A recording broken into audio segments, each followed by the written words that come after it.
തദ്ദേശ തിരഞ്ഞെടുപ്പ് പ്രത്യേക പരിപാടി അങ്കത്തട്ട് നിങ്ങൾക്കായി സമർപ്പിക്കുന്നത് എവനാണോ ഇംഗ്ലണ്ടിൽ നിന്നൊന്ന് പുതിയ MD? നമ്മുടെ ബാർബർ ബാലന്റെ മകൻ വേഷം മാറി വന്നതാണോ?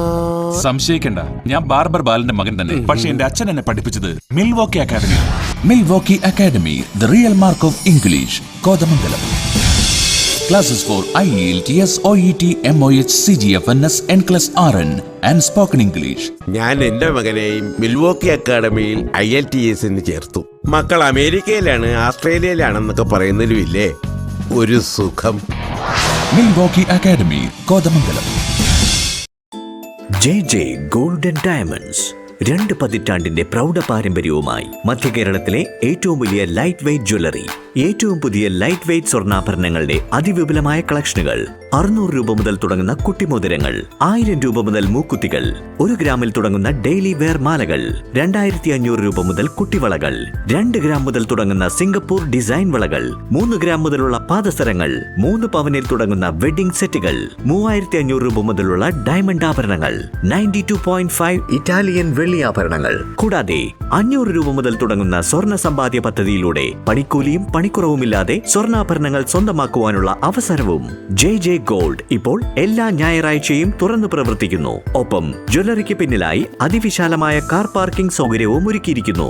സത്യസന്ധത അത് അനുഭവിച്ചു തന്നെ അറിയൂ. JJ golden diamonds, opposite private bus stand, AM road, Kothamangalam. Life Malayalam news Ankathattu എന്ന പ്രോഗ്രാമിന്റെ ഭാഗമായി നമ്മളിന്ന് എത്തിച്ചേർന്നിട്ടുള്ളത് കോൺഗ്രസ് കവളങ്ങാട് ബ്ലോക്ക് പ്രസിഡന്റ് ശ്രീ ബാബു ഏലിയാസിന്റെ സമീപത്താണ്. ഈ തെരഞ്ഞെടുപ്പിനെ കോൺഗ്രസ് കവളങ്ങാട് ബ്ലോക്ക് കമ്മിറ്റി ഏത് രീതിയിൽ കാണുന്നുവെന്നും ജയപരാജയങ്ങളെക്കുറിച്ചും സാധ്യതകളെക്കുറിച്ചും അദ്ദേഹം നമ്മളോട് സംസാരിക്കും. നമസ്കാരം. നമസ്കാരം. നമ്മുടെ തെരഞ്ഞെടുപ്പിനെ കുറിച്ച് കാണുന്ന കാഴ്ചപ്പാടുകളൊന്ന് പറയാമോ? വളരെ സന്തോഷകരമായ ഒരവസ്ഥയിലാണ് ഇന്ത്യൻ നാഷണൽ കോൺഗ്രസ് എൻ്റെ ബ്ലോക്കിൽ. കവളങ്ങാട് ബ്ലോക്കിൽ 5 പഞ്ചായത്താണ് എൻ്റെ കീഴിലുള്ളത്. വളരെ സത്യസന്ധതയോടെ പറയട്ടെ, ഈ 5 പഞ്ചായത്തും ഇന്ത്യൻ നാഷണൽ കോൺഗ്രസിൻ്റെ നേതൃത്വത്തിൽ അധികാരത്തിൽ വരുന്ന 100% ഉറപ്പായ ഒരവസ്ഥയിലാണ് ഞാനുള്ളത്. പിന്നെ കഴിഞ്ഞ കാലങ്ങളിൽ ഞങ്ങൾക്ക് നഷ്ടപ്പെട്ടു പോയ പല്ലാരിമംഗലം ഉൾപ്പെടെയുള്ള പഞ്ചായത്തുകൾ ഈ തവണ തിരിച്ചു പിടിക്കുമെന്നുള്ള കാര്യത്തിൽ യാതൊരു സംശയവുമില്ല.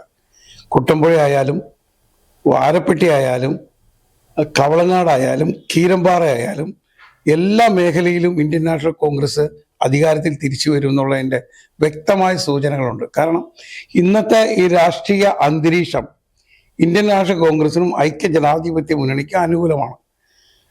എന്തൊക്കെ പുകമറ സൃഷ്ടിച്ചാലും ഏതെങ്കിലും ഒരാളുടെ പേരിൽ ഒരു പുകമറ സൃഷ്ടിച്ച് നാവ് കെട്ടാം എന്ന് ഈ കേരള മുഖ്യമന്ത്രി നോക്കിയാൽ പോലും ഇന്ന് ഇന്ത്യൻ നാഷണൽ കോൺഗ്രസ് കേരളത്തിൽ ആകമാനം വലിയൊരു തരംഗം ഉണ്ടാവും. BJPയുടെ ചില കടന്നുകയറ്റങ്ങളൊക്കെ ഉണ്ടെങ്കിലും അത് ഐക്യ ജനാധിപത്യ മുന്നണിക്ക് അനുകൂലമായ ഒരു നിലപാട് സൃഷ്ടിക്കുമെന്നുള്ള വിശ്വാസത്തിലാണ് ഞങ്ങളുള്ളത്. CPMലുള്ള അണികൾ പോലും ആ നേതൃത്വത്തെ എതിർത്തുകൊണ്ടുള്ള ഒരു മനോഭാവത്തിലേക്കാണ് ഇന്ന് ഞങ്ങൾക്ക് കാണാൻ കഴിയുന്നത്. അവരുടെ നേതൃത്വ നിരയെ ഒഴിച്ച് ബാക്കി എല്ലാവരും ഐക്യ ജനാധിപത്യ മുന്നണിയെ സഹായിക്കുന്ന ഒരു നിലപാടാണ് സൂക്ഷിച്ചിട്ടുള്ളത്. നമുക്കറിയാം, ഒരു ഹിന്ദുവായി ജനിച്ച ഒരു മനുഷ്യന് ഈ CPMകാർക്ക് വോട്ട് ചെയ്യാൻ കഴിയില്ല എന്നുള്ളൊരവസ്ഥയുണ്ട്. അയ്യപ്പന് വിശ്വാസമുള്ള അനേകമായിരം ആളുകൾ ഈ കോതമംഗലത്തും പ്രദേശത്തുണ്ട്. അവരെല്ലാം വഞ്ചിച്ചൊരു നിലപാടാണ് ഇടതുപക്ഷ ജനാധിപത്യ മുന്നണി കഴിഞ്ഞ നാളുകളിൽ എടുത്തിട്ടുള്ളത്. വിഗ്രഹമോഷണം ഉൾപ്പെടെയുള്ള അല്ലെങ്കിൽ അമ്പലങ്ങളും പള്ളികളും മോഷ്ടിക്കാനുള്ള ഒരു വലിയ ഒരു പ്രവണതയുടെ ആദ്യ പടിയാണ് ശബരിമല. വിശ്വാസമില്ലാത്തവരെ ഈ വിശ്വാസികൾ ഏൽപ്പിച്ചിട്ടുള്ള കാര്യങ്ങൾ ഭദ്രമായി സൂക്ഷിക്കുമെന്ന് ആർക്കും വിശ്വസിക്കാൻ കഴിയില്ല.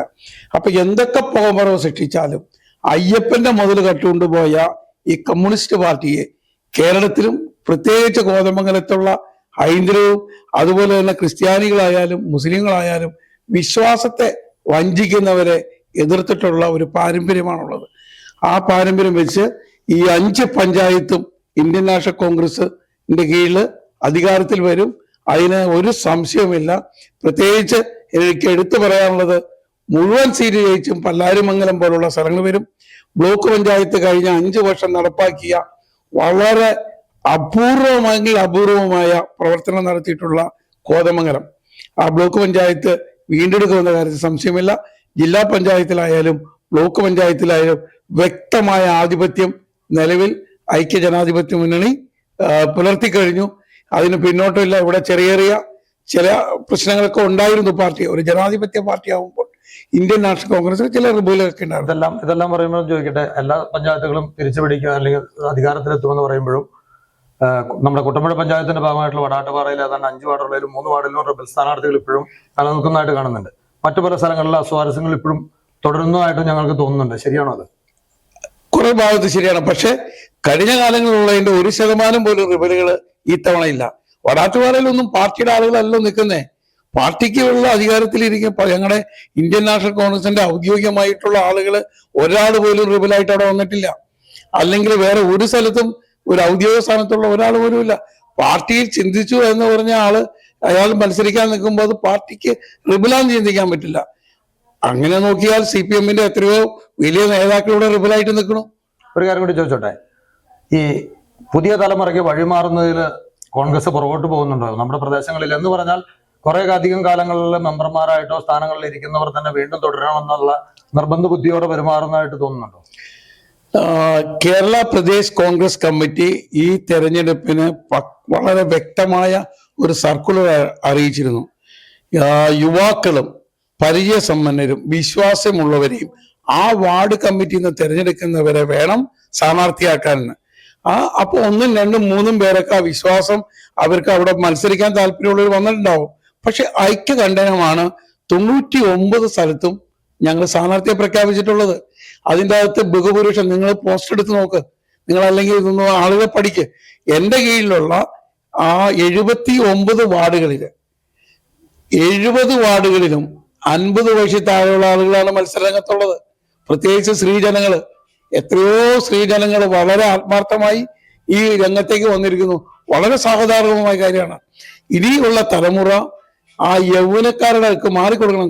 ഇന്ത്യൻ നാഷണൽ കോൺഗ്രസ് തലമുറ നാട്ടം കോതമംഗലത്ത് നടന്നു കഴിഞ്ഞു. നമുക്ക് വ്യക്തമായി പരിശോധിക്കാം. കോതമംഗലത്തെ വലിയ തലമുറകളൊക്കെ ഞങ്ങളെ നേതൃത്വ രംഗത്ത് നിന്ന് മാറി നിന്നുകൊണ്ട് യുവാക്കളെ പരീക്ഷിക്കുന്ന ഒരവസ്ഥയിലേക്ക് വന്നു. കോതമംഗലത്തുള്ള ബ്ലോക്ക് പ്രസിഡന്റുമാർ 2 പേരും മത്സരരംഗത്തില്ല. അവര് ഈ സ്ഥാനാർത്ഥികൾക്ക് വേണ്ടി പോരാടാൻ വേണ്ടിയിട്ട് അവരുടെ ഒപ്പം നിൽക്കുകയാണ്. അപ്പൊ തീർച്ചയായും യുവജനങ്ങൾക്ക് വളരെ ഭൂരിപക്ഷത്തിൽ മുൻതൂക്കം കൊടുത്തിട്ടുള്ള ഐക്യ ജനാധിപത്യ മുന്നണിക്ക് വ്യക്തമായ നിലപാടാണ് ഇക്കാര്യത്തിലുള്ളത്. എങ്ങനെയുണ്ട് ഈ പ്രാവശ്യത്തെ തെരഞ്ഞെടുപ്പൊക്കെ? അതാ പറഞ്ഞ അതിനെ കുറിച്ച് വലിയ പിടിപാടില്ല. ഇവിടെ പൊതുവെ ഒരു LDF-ന് മുൻതൂക്കമുള്ള പഞ്ചായത്താണിത്. ഈ പ്രാവശ്യം മത്സരം നല്ല ടൈറ്റായിട്ടുള്ള മത്സരം നടക്കുന്നുണ്ട്. ഇപ്രാവശ്യം നിലവിലുള്ള ഭരണമുന്നണിയാണ് വരുമോ അതോ ഭരണമാറ്റത്തിന് സാധ്യതയുണ്ടോ? ഇപ്പൊ ഇലക്ഷൻ കഴിഞ്ഞാലേ പറയുന്നത്. നമുക്കിവിടെ നാടുമായിട്ട് ബന്ധപ്പെട്ടുകൊണ്ട് പൊതുവെ ചേട്ടനെ സംബന്ധിച്ചിടത്തോളം ചെറുപ്പക്കാരൻ കൂടിയാണ്. നമ്മൾ ഈ നാട്ടിൽ വരേണ്ട വികസന പ്രവർത്തനങ്ങളിൽ പ്രത്യേകിച്ച് എടുത്തു പറയാറുണ്ട്. ഇനി വരുന്ന ഭരണസമിതി നടപ്പിലാക്കേണ്ടതായ ഏതെങ്കിലും ആവശ്യങ്ങളോ കാര്യങ്ങളോ ഉണ്ടെങ്കിൽ പറയാമോ? ഇനി വരുന്ന ഭരണസമിതി ഈ കയറി വരുന്ന പാലം അത് ഹൈറ്റ് പൊക്കം കൂട്ടിയിട്ട് പാലത്തിന് വീതിയും കൂട്ടി ചെയ്യാന്നാണ് പറഞ്ഞത്. അതിപ്പോ അത് ഇതായിട്ട് കിടക്കണമെന്നാണ് പറഞ്ഞത്. കഴിഞ്ഞ ഭരണസമിതിയുടെ ഇതിൽ അങ്ങനെ കിടക്കണം. നമുക്കിപ്പോ ഇവിടെ ഈ പൊതുവെ രാഷ്ട്രീയത്തോട് പുതിയ തലമുറയ്ക്ക് ഏതെങ്കിലും രീതിയിലുള്ള അകലമുള്ളതായിട്ട് തോന്നുന്നുണ്ടോ? ചെറുപ്പക്കാര് രാഷ്ട്രീയത്തോട് വലിയ ഒരു ആഭിമുഖ്യം കാണിക്കാനായിട്ട് കണ്ടിട്ടില്ല. പിന്നെ ജനസി എന്ന് പറയുന്ന ഒരു തട്ടമുണ്ടല്ലോ ഇപ്പോഴത്തെ. അപ്പൊ അവര് ഈ ഇലക്ഷനോട് എന്ത് രീതിയിൽ എങ്ങനെ അഭിമുഖീകരിക്കുന്നതെന്ന് അറിയില്ല. പിന്നെ അവർക്ക് ഇതുപോലെ പണ്ടത്തെ പ്രചരണമോ അങ്ങനെയൊന്നും അവരില്ല. അവർ മൊബൈലും ആ രീതിയിലൊക്കെ ആയിട്ട് ആ ഒരു രീതിയിലാണ് അവർ പോയിക്കൊണ്ടിരിക്കുന്നത്. എങ്ങനെയുണ്ട് തെരഞ്ഞെടുപ്പ് നിങ്ങളുടെ നെല്ലിക്കുഴി പഞ്ചായത്ത് വിലയിരുത്തുമ്പോൾ? പ്രചരണമൊക്കെ ഊർജിതമായിട്ട് നടക്കുന്നുണ്ട്, കുഴപ്പമില്ല. ഏത് മുന്നണി അധികാരത്തിൽ വരാനുള്ള സാധ്യതയാണ് സാറിന്റെ? സാധ്യത ഇപ്പോ അങ്ങനെ നമുക്കൊരു ഇപ്പോഴത്തെ ഒരു അവസ്ഥയിൽ നമുക്കൊന്നും പറയാൻ പറ്റാത്തൊരു കണ്ടീഷനാണ്. ശക്തമായ ഒരു മത്സരമാണ്. പിന്നെ തമ്മിലുള്ള പ്രശ്നങ്ങൾ അറിയാമല്ലോ എല്ലാം തന്നെ. അങ്ങനെയുള്ള പല വിഷയങ്ങളുണ്ടല്ലോ. അപ്പൊ അതുകൊണ്ട് കൃത്യമായിട്ട് നമുക്ക് അങ്ങനെ പറയാൻ പറ്റില്ല. LDF ആണ് ഭരിച്ചുകൊണ്ടിരിക്കുന്നത്. ഇവിടെ എങ്ങനെയുണ്ട് നെല്ലിക്കുഴി പഞ്ചായത്തിലെ തെരഞ്ഞെടുപ്പ് പ്രചരണവും അല്ലെങ്കിൽ സ്ഥാനാർത്ഥികളും അല്ലെങ്കിൽ മൊത്തത്തിൽ എങ്ങനെയുള്ള പ്രവർത്തനങ്ങളൊക്കെ എങ്ങനെയുണ്ട്? മൊത്തത്തിൽ മറ്റുള്ള പഞ്ചായത്തെ അപേക്ഷിച്ച് നെല്ലിക്കുഴി പഞ്ചായത്താണ് കൂടുതൽ ഒരു ആവേശപരമായ പോരാട്ടം നടക്കുന്ന സ്ഥലം. നെല്ലിക്കുഴി പഞ്ചായത്ത് തന്നെയാണ് മറ്റുള്ള പഞ്ചായത്തുകളെ അപേക്ഷിച്ച്. മുനിസിപ്പാലിറ്റിനെ വെച്ച് നോക്കിയാലും ഈ പഞ്ചായത്തിലാണ് ശക്തമായ പോരാട്ടം നടക്കുന്നത്. എങ്ങനെയുണ്ട് ഈ പ്രാവശ്യം ഏത് മുന്നണി അധികാരത്തിൽ വരാനുള്ള സാധ്യതയുണ്ടെന്ന് സാറിന് എന്തെങ്കിലും പറയാം? എനിക്ക് തോന്നുന്നത് ഭരണവിരുദ്ധ വികാരമുണ്ട്, അതുകൊണ്ട് UDF വരാൻ സാധ്യതയുണ്ട്. പൊതുവായി നടക്കേണ്ട ഏതെങ്കിലും രീതിയിലുള്ള വികസന പ്രവർത്തനങ്ങൾ വരുന്ന ഭരണസമിതി നടപ്പിലാക്കേണ്ടതായ പ്രവർത്തനങ്ങൾ ചൂണ്ടിക്കാണിക്കാൻ കഴിയുന്ന എന്തെങ്കിലും ഉണ്ട്? മെയിനായിട്ട് കുടിവെള്ള ക്ഷാമം പരിഹരിക്കണം. എല്ലായിടത്തും കുടിവെള്ള ക്ഷാമം ഉണ്ട് ഈ പഞ്ചായത്തിൽ, അത് പരിഹരിക്കണം. അതാണ് മെയിനായിട്ട് ചെയ്യേണ്ടത്. മുൻകാലങ്ങളെ അപേക്ഷിച്ച് രാഷ്ട്രീയ പ്രവർത്തനത്തിൽ തെരഞ്ഞെടുപ്പ് കാലഘട്ടങ്ങളിലേക്ക് യുവജനങ്ങളോ അല്ലെങ്കിൽ പുതിയ തലമുറ കടന്നു വരുന്നുണ്ടോ? അതിന്റെ കുറവുണ്ടോ? യുവതലമുറ കടന്നു വരിക എന്ന് പറഞ്ഞാൽ സത്യത്തിൽ യുവാക്കൾ വളരെ കുറവാണ്. ഇപ്പോൾ നമ്മുടെ കേരളത്തെ അപേക്ഷിച്ച് പറഞ്ഞാൽ യുവാക്കൾ വളരെ കുറവാണ്. അവരെല്ലാം വിദേശത്തേക്കും മറ്റു സ്ഥലങ്ങളിലേക്കൊക്കെ പോയി. പിന്നെ രാഷ്ട്രീയത്തിൽ താല്പര്യമുള്ള ആളുകൾ യുവാക്കൾ ഉണ്ടെങ്കിലാണ് അവർക്ക് പ്രവർത്തിക്കാൻ പറ്റുള്ളത്. എല്ലാ പാർട്ടിയിലും കുറച്ചുണ്ട്, യൂത്ത് കോൺഗ്രസിലൊക്കെ ഉണ്ട്, മറ്റേ ഇതിലെ ഇടതുപക്ഷത്തിൻ്റെ ഇതിലൊക്കെ നല്ല വ്യക്തമായ ചില ആളുകളൊക്കെ ഉണ്ട്. അതുപോലെ തന്നെ അക്ഷേപങ്ങളുണ്ട്. എല്ലാം മിശ്രിതമായ ഒരു സാഹചര്യത്തിലാണ്. യഥാർത്ഥത്തിൽ വ്യക്തമായ ഒരു ഭരണത്തിൻ്റെ നേട്ടവും കോട്ടവും സംബന്ധിച്ച് രണ്ട് കക്ഷികളും അതിലേക്ക് ഉൾക്കൊണ്ടിട്ടില്ല. അത് ശ്രദ്ധ വേറൊരു ലൈനിലേക്ക് തിരിച്ചു പോയി. എല്ലാ ഇലക്ഷൻ്റെ സമയത്തൊക്കെ ഉണ്ടാകുന്ന പോലെ ഒരു സംഭവം ആണ് ഇപ്പം നടന്നത്. അത് ഏറ്റവും ഉന്നതമായ രീതിയിലാണ് ആരോപണങ്ങളും പ്രത്യാരോപണങ്ങളുമായിട്ട് പോകുന്നത്. അതൊരു നല്ല പഴക്കമല്ല. അത് ചെറുപ്പക്കാർക്കും പ്രായമാർക്കും ഒക്കെ ഈ അന്തരീക്ഷത്തിൽ നിലനിൽക്കുന്ന ആ സാഹചര്യം ഒരിക്കലും കേരളത്തിനും പൊതുജനങ്ങൾക്കൊന്നും നല്ല ഒരു അവസ്ഥ അല്ല എന്നുള്ള കാര്യം വ്യക്തമാണ്. നിസ്സംഗതയിലാണ് ജനം മുഴുവൻ. അവർക്ക് വ്യക്തമായ നമ്മുടെ ആളുകൾക്ക് പ്രതികരണ ശേഷി നഷ്ടപ്പെട്ടു. അത് സത്യമാണ്. കാരണം എന്ന് വെച്ചാൽ ഒന്നും പ്രതികരിക്കാൻ പറ്റാത്ത ഒരവസ്ഥയാണ്. വ്യക്തമായ രാഷ്ട്രീയം കൈപ്പിടിച്ചിട്ടുള്ളവരല്ലാത്തവരൊന്നും നിലച്ചു നിൽക്കുക. അവർക്കൊന്നും വ്യക്തമായ ഒരു ഐഡിയ പറയാൻ പറ്റുന്നില്ല. അതാണ് ഒരു സാഹചര്യം. അപ്പോൾ അങ്ങനെ വേണം നമ്മളതിനെ വിലയിരുത്താൻ. പിന്നെ എല്ലാ അധികാരങ്ങളും മനുഷ്യനുള്ളത് പോളിംഗ് ബൂത്തിലേക്ക് ചെല്ലുമ്പോഴാണ്. അവിടെയാണ് ഒരു മനുഷ്യൻ്റെ ജീവിതത്തിൽ 2-3 ഘട്ടങ്ങളിലായിട്ട് അവർക്ക് പ്രയോഗിക്കാൻ പറ്റിയ ഒരു അധികാരം എന്ന് പറയുന്ന ഒരു പോളിംഗ് ബൂത്തിലേക്ക് ചെല്ലുമ്പോഴാണ്. അത് ജനം വിലയിരുത്തി ചെയ്യുമെന്നാണ് ഞാൻ പൂർണ്ണമായിട്ട് വിശ്വസിക്കുന്നത്. എങ്ങനെയുണ്ട് നമ്മുടെ പഞ്ചായത്ത് ഇലക്ഷനൊക്കെ ആയിട്ട് ബന്ധപ്പെട്ട് എങ്ങനെയുണ്ട്? നല്ല ഓളമൊക്കെ വന്നിട്ടുണ്ടോ? പഞ്ചായത്തിൽ നല്ല ഓളമുണ്ട്. പഞ്ചായത്തിലുണ്ട്. എങ്ങനെയുണ്ട് തെരഞ്ഞെടുപ്പ് വിലയിരുത്തുമ്പോ പഞ്ചായത്ത് LDF കിട്ടാനാണ് സാധ്യത കൂടുതൽ. അതെന്തുകൊണ്ടാണ്? മറ്റേ നിലവിലുള്ള ഭരണത്തിന്റെ പ്രത്യേകതയാണോ? സംസ്ഥാന ഗവൺമെന്റ് വിലയിരുത്തണോ? സംസ്ഥാന ഗവൺമെന്റിന്റെ നിലവിലുള്ള ഭരണത്തിന്റെയാണ്. ചേട്ടന്റെ അഭിപ്രായം എന്താ? ഒരു അഭിപ്രായമില്ല. ഒരഭിപ്രായമില്ല. വോട്ട് ചെയ്യണല്ലേ? പിന്നെ നമ്മുടെ അവകാശമാണ്. വോട്ട് ചെയ്യില്ലേ? ഉറപ്പായിട്ടും. ചേട്ടാ എന്താണ് പറയാനുള്ളത്? എന്താ പറയണേ, ഭരണം മാറ്റം നമുക്ക് ആവശ്യമാണ്. ഏതായാലും ഈ ഇലക്ഷൻ ഈ പറഞ്ഞ നമുക്ക് ജീവിക്കാൻ പറ്റില്ലാത്തൊരവസ്ഥയിലേക്കാണ് വന്നേക്കണേ. ഏത് രീതിയിലാണ്, ഏത് തലത്തിൽ നിന്നുകൊണ്ടാണ് നമുക്ക് ജീവിക്കാൻ പറ്റില്ല എന്ന് പറഞ്ഞാൽ ഏതെല്ലാം മേഖലകളാണെന്ന് പറയാം? എല്ലാ മേഖലയിലും ബലപ്രദമല്ല വന്നേക്കണേ. ഒരു രീതിയിലും ജീവിക്കാൻ പറ്റില്ലല്ലോ. സാധാരണക്കാരന് ജീവിക്കാൻ പറ്റുമോ? നമ്മളിന്ന് 100 രൂപയ്ക്ക് പണിത 150 രൂപ കൊടുത്താലും ഒരു വീട്ടുകളിവ് നടക്കില്ലാത്ത അവസ്ഥയാണ്. എങ്ങനെ ജീവിക്കും? ഒരു ഭരണമാറ്റം ആഗ്രഹിക്കുന്നുണ്ട്. പിന്നെ തീർച്ചയായിട്ടും പഞ്ചായത്തിൽ എങ്ങനെയുണ്ട് ഭരണം, കാര്യങ്ങള് മുൻപുള്ളതും ഇപ്പൊ നമ്മളെങ്ങനെ? പഞ്ചായത്തിലും ഭരണം മാറി വരണം, അല്ലാതെ രക്ഷയില്ലല്ലോ. ഒന്നും എനിക്ക് രാഷ്ട്രീയമില്ലാത്തതുകൊണ്ട് ഞാൻ ഒരു രാഷ്ട്രീയവും പറയത്തില്ല. പൊതുവെ നമ്മുടെ നാട്ടിലുള്ള രാഷ്ട്രീയ പ്രവർത്തനങ്ങളും പൊതുപ്രവർത്തനത്തോടുള്ള അഭിപ്രായം വളരെ മോശം. നമ്മൾ കണ്ടുവരുന്ന കാര്യങ്ങളാണ് നമ്മുടെ സമൂഹത്തിൽ, നമ്മുടെ നാട്ടിൽ നമ്മൾ കണ്ടുവരുന്ന കാര്യങ്ങളാണ് പറയണത്. ഇപ്പൊ നടന്നുകൊണ്ടിരിക്കുന്നത് എന്തായാലും അത് വളരെ മോശമാണ്. രാഷ്ട്രീയമായാലും പൊതുപ്രവർത്തനമായാലും ശരി. എനിക്ക് 56 വയസ്സുണ്ട്. എൻ്റെ 56 വയസ്സിനിടയ്ക്ക് ഞാനൊരു എക്സർവീസ്മാനും കൂടിയാണ്.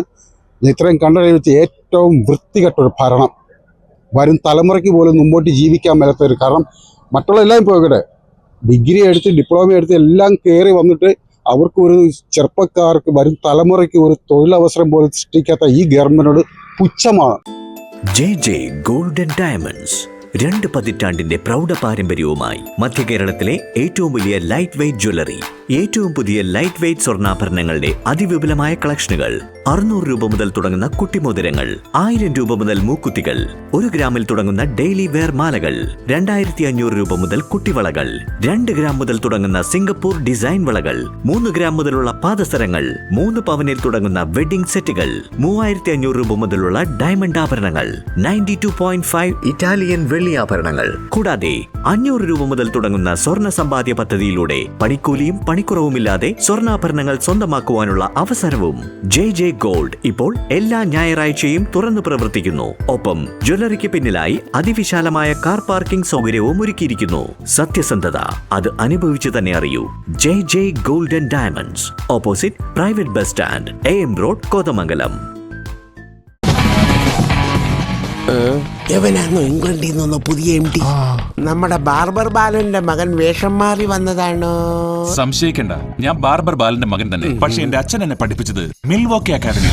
Milwaukee academy, the real mark of English, Kothamangalam.